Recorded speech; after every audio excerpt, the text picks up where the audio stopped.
Welcome back to World Crisis Radio. Webster Tarpley here in Washington, D.C. Now, we've just had this election in 26th Congressional District in New York. A lot of people have figured out that the reactionary Republicans are no good.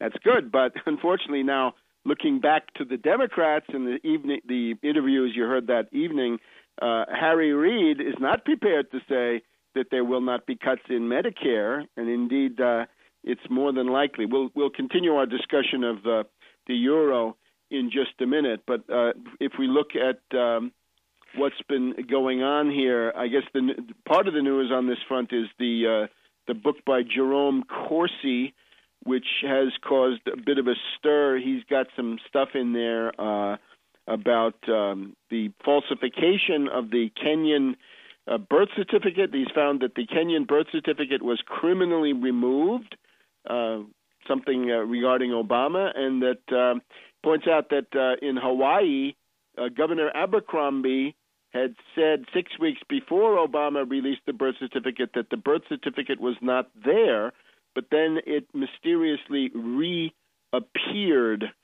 Some combination of this. Anyway, let's get some comments on all this and probably some updates from Phil Berg in Philadelphia, who started it all in August 2008. Welcome, Phil. My pleasure to be on, and it's Phil Berg here with ObamaCrimes.com.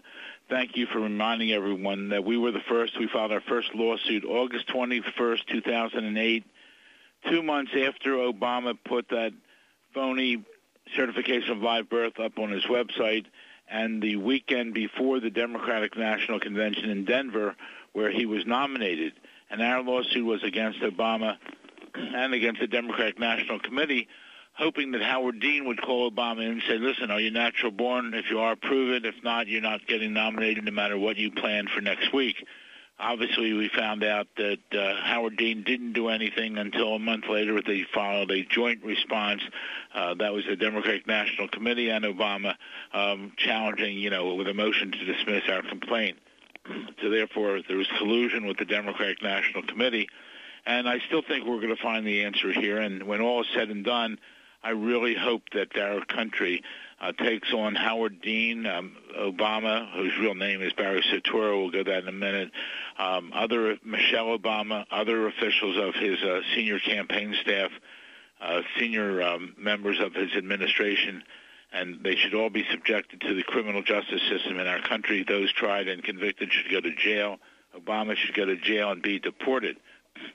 I think it's obvious by Obama's recent actions in his overseas treatment here. He just doesn't have direction. He doesn't have experience. He doesn't know what he's doing.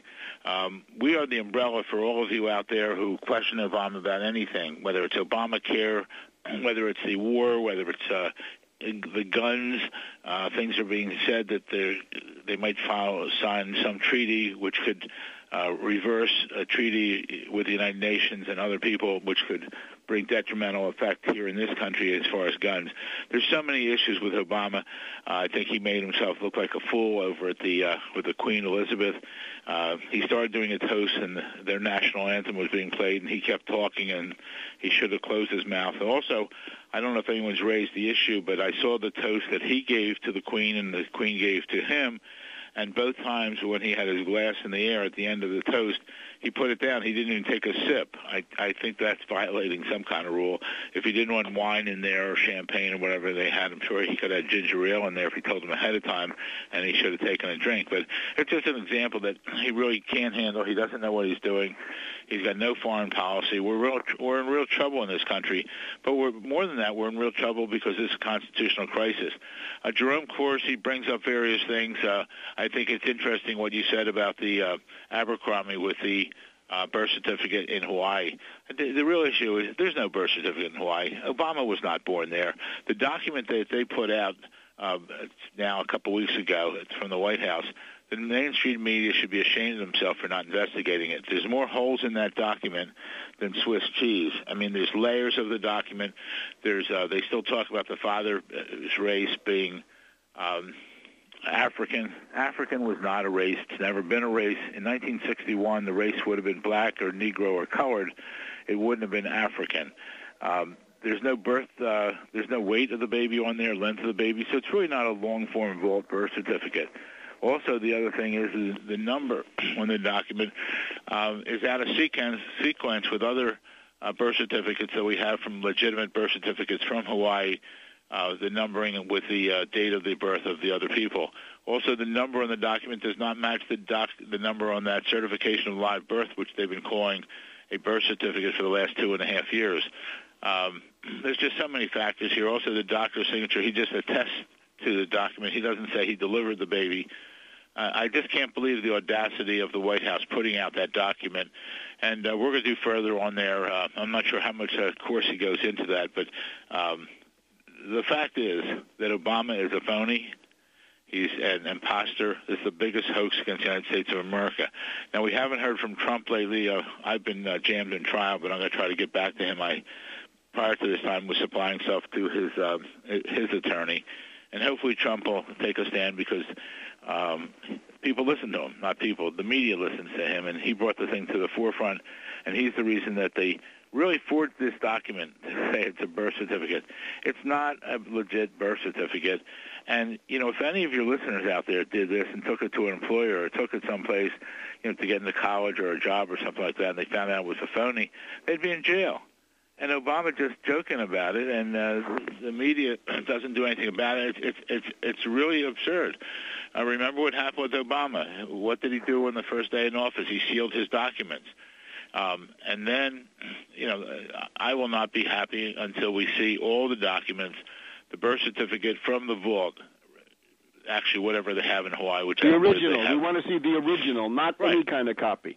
Yeah, I don't think there is one. I mean, let's stop it already. I mean, and I was a little concerned for the safety of his step-grandmother, Sarah Obama, because about a week ago they decided that she supposedly was getting threats against her and they were protecting her.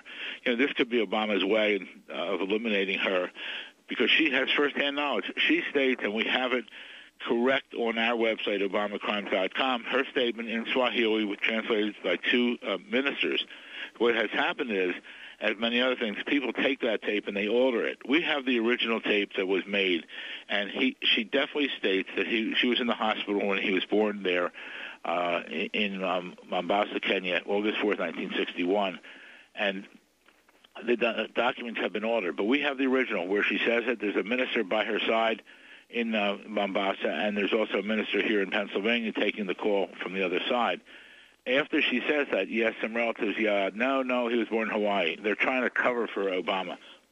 Obama, if you're such a natural-born citizen, allow us to have a camera go through the courts to Hawaii to see the official records that are there in their vaults, the long-form vault one that we could take with a camera from an order by the court. Also, we must see all your records because in your book you state your stepfather, Lolo Sotoro, returned to Indonesia before your mother and you. Well, we want to see those records because we have the school records, which calls your name Barry Sotoro, your nationality Indonesia, and your religion Islam. If you haven't legally changed your name, which I don't think you have, you are committing fraud. Your name is Barry Sotoro, not Barack Hussein Obama. And that's vital. I mean, think about it. You can use an alias, but not for fraudulent purposes. And if any of us did this, we'd be in jail. I mean, this is absolutely outrageous. I think we're the laughing stock of the world because people know what's going on. I'm currently trying to raise money to put out for a reward because I know we can bring out the deep throat regarding Obama because deep throat is what broke open the Watergate case. The Watergate case was nothing. It was a break-in Democratic National Committee. What got Nixon was the fact of the cover-up. Well, it's great talking to you. ObamaCrimes.com. Everyone, please go. Please send it to everyone on your address book. And have a nice Memorial Day weekend, and talk to you soon. Keep going, Phil. And why don't you see if you can talk to Corsi and see if you can talk to Trump. Don't give up on that.